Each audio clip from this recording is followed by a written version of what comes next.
ಧಕ್ಕ ನಾಶನೆ ಅಂತ ಒಂದು ಧಾತು ಕಂಡು ಬರ್ತದೆ. ಅದು ಚುರಾದಿಗಣದ ಧಾತು, ಉಭಯಪದಿ ಧಾತು, ಸಕರ್ಮಕ ಸೇಟ್ ಧಾತು. ಅದಕ್ಕೆ ಕಿಲ್, ಡೆಸ್ಟ್ರಾಯ್, ಅಪ್ರೂಟ್ ಹೀಗೆಲ್ಲ ಅದರ ವಿವರಣೆ ಇದೆ.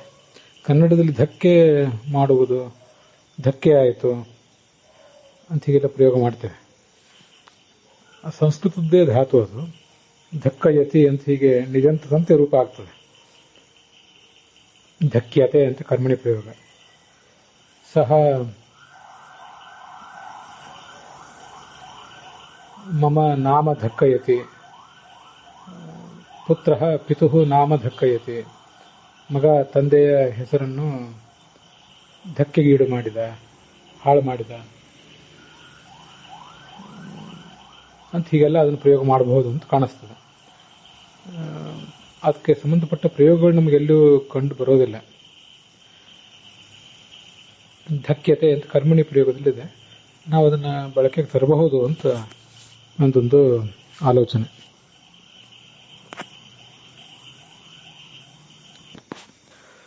ಪ್ರಯೋಗಗಳು ಅದಕ್ಕೆ ಸಂಬಂಧಪಟ್ಟಂತೆ ಇಲ್ಲ ಅಂತ ಆಲೋಚನೆ ಮಾಡ್ತಿದ್ರೆ, ಆದರೆ ಈ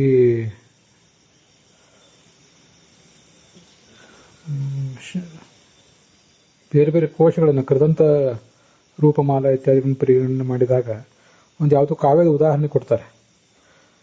ಸಂಬುತ್ಸಿತೆ ಗಿರಿಮಖೆ ಪರಿಚೋದ್ಯ ಗೋಪಾನ್ ಪ್ರಾಣಕ್ಕ ಯದ್ಧರಿ ಮಖಂ ಮದ ಧಕ್ಕನಾರ್ಥಿ. ಕೃಷ್ಣ ಇಂದ್ರನ ಮದವನ್ನು ಧಕ್ಕನಾರ್ಥಿ, ನಾಶ ಮಾಡುವ ಉದ್ದೇಶದಿಂದ ಅವನ ಕುರಿತು ಏನು ಗೋಪುರ ಯಜ್ಞ ಮಾಡ್ತಾ ಇದ್ರು ಅದನ್ನು ನಾಶ ಮಾಡಿದ ಅಂತ ಹೀಗೊಂದು ಪ್ರಯೋಗ ಅಲ್ಲಿ ಕಂಡು ಬರ್ತದೆ. ಇದು ಔಪದೇಶಿಕ ಧಾತು ಅಂತ ಕಂಡು ಬರ್ತದೆ. ನಿರನುಬಂಧ ಧಾತು ಅಂತ ಹೀಗೆಲ್ಲ ಅದ್ರ ಬಗ್ಗೆ ಬೇರೆ ಬೇರೆ ಉಲ್ಲೇಖಗಳು ಕಾಣಿಸ್ತವೆ. ಧಕ್ಕಯತಿ ಪಾಪಂ ಗಂಗಾ ಅಂತ ಶಬ್ದಕಲ್ಪದ್ರುಮದಲ್ಲಿ ದುರ್ಗಾದಾಸ ಅದನ್ನ ಪ್ರಯೋಗ ಮಾಡಿದ್ದೊಂದು ಕಂಡು ಬರ್ತದೆ. ಗಂಗೆ ಪಾಪವನ್ನು ನಾಶ ಮಾಡ್ತಾಳೆ. ಪುತ್ರ ಪಿತು ನಾಮ ಧಕ್ಕಯತಿ ಅಂತ ನಾ ಹೇಳಿದೆ. ಧಕ್ಕಯತಿ ಪಾಪಂ ಗಂಗಾ.